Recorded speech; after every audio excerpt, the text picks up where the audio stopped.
Français, nous voulons une France, mais à la France il faut un roi. Français, nous voulons une France, mais à la France il faut un roi. Ni synagogue, ni mosquée, ni synagogue, ni mosquée, ni synagogue, ni mosquée, ni droite, ni gauche, nationaliste, ni droite, ni gauche, nationaliste, ni droite, ni gauche, royaliste, ni droite, ni gauche, royaliste, ni droite, ni gauche, royaliste, ni droite, ni gauche, royaliste.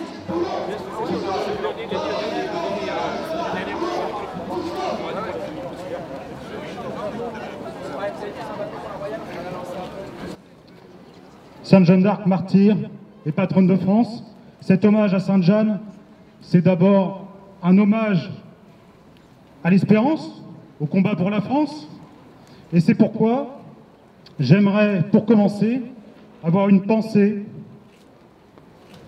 pour nos soldats, récemment disparus en opération, et pour tous les militants de la cause nationale qui nous ont quittés. Je pense notamment à notre camarade Guillaume et à notre camarade Flavien. Et je vous convie donc à un moment de recueillement et de prière en leur mémoire. Jeanne, martyre et patronne de France, nous jurons de servir la nation dans l'honneur et la fidélité. Nous faisons le serment solennel d'œuvrer à la renaissance nationale avec discipline, constance et détermination.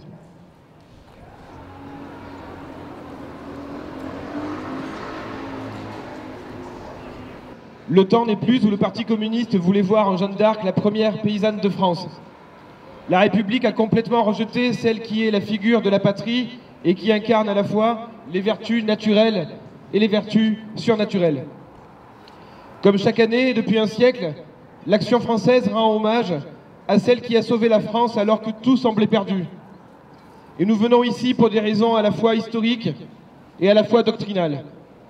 Historique d'abord parce que nul ici n'ignore que c'est l'Action française qui, au début du XXe siècle, a bravé les entraves de la République pour réveiller le culte de notre héroïne nationale. En 1908, les valeureux camelots du roi défilèrent sans craindre de se faire tabasser par les forces dites de l'ordre.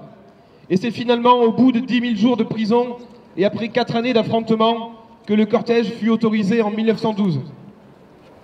Après la Grande Guerre, c'est sous l'impulsion de Maurice Barrès, cette fois-ci, que les députés votèrent la loi qui instituait cette fête nationale.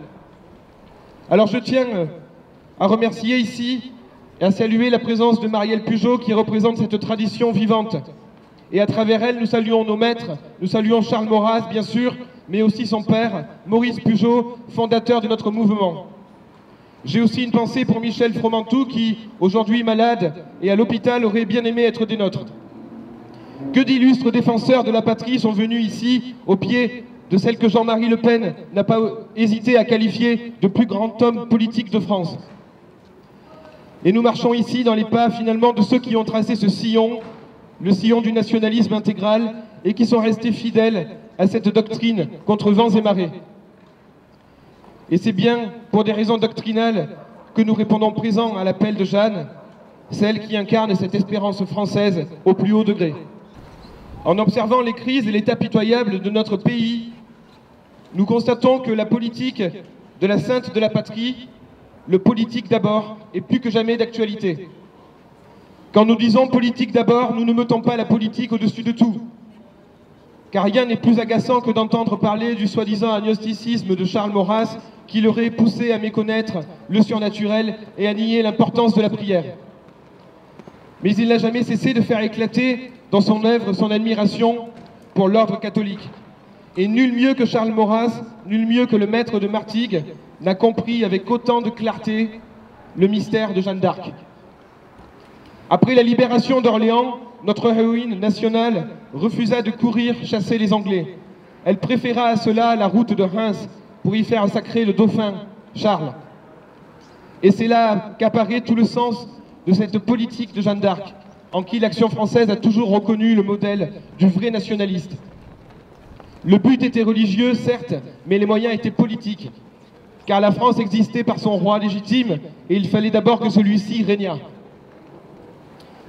Sans doute quelques-uns pensaient qu'il suffisait de demander des processions, des pèlerinages ou des messes, de transformer le peuple en un peuple de saints pour que tout le monde s'entendît et qu'on n'eût plus besoin de se battre. Mais ce discours, c'était un discours démocrate chrétien avant l'heure, et Jeanne l'entendit sûrement. Mais elle était réaliste, elle, et elle ne croyait pas à la restauration spontanée de l'ordre. Nous comprenons alors que les voix de Jeanne s'accordent avec les principes d'une politique sage, qui sait se plier à la nature des choses. Tant qu'il n'y avait pas de roi sacré, tout demeurait aléatoire, et il fallait que le pouvoir, et tant que le pouvoir n'était pas légitime, le pays était livré au chaos. Le despotisme anglais et l'anarchie féodale devaient être dominés par un roi légitime. La solution à la crise était donc politique. Charles Maurras souligne cela quand il dit que rien ne se fait dans la cité des hommes sans une règle d'ordre étendue à toutes les fonctions. Il en est de plus haute que la fonction politique, mais dans la suite du temps, elle est la première.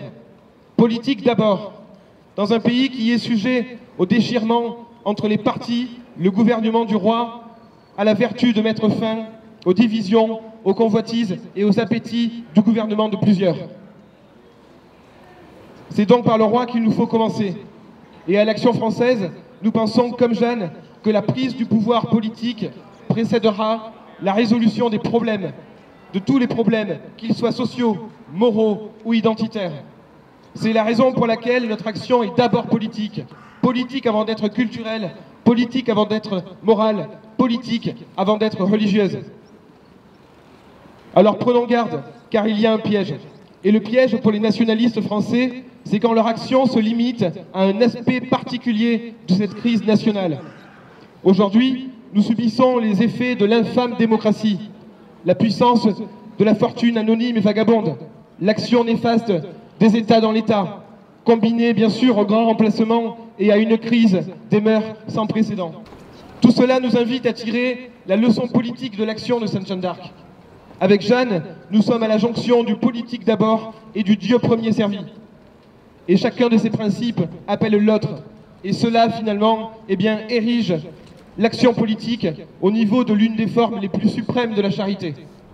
Alors, chers amis, appliquons-nous à mener l'action jusqu'au bout, car nous défendons l'héritage en l'absence de l'héritier.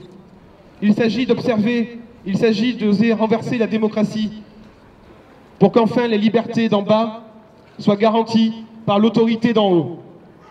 Car jamais, autant que sous nos yeux, ne s'est vérifiée la prédiction de notre vieux maître Charles Maurras: la démocratie c'est le mal, la démocratie c'est la mort. Nous résistons sur le dernier bastion. Tout désespoir est une sottise absolue. Vive Jeanne, vive la France et vive le roi.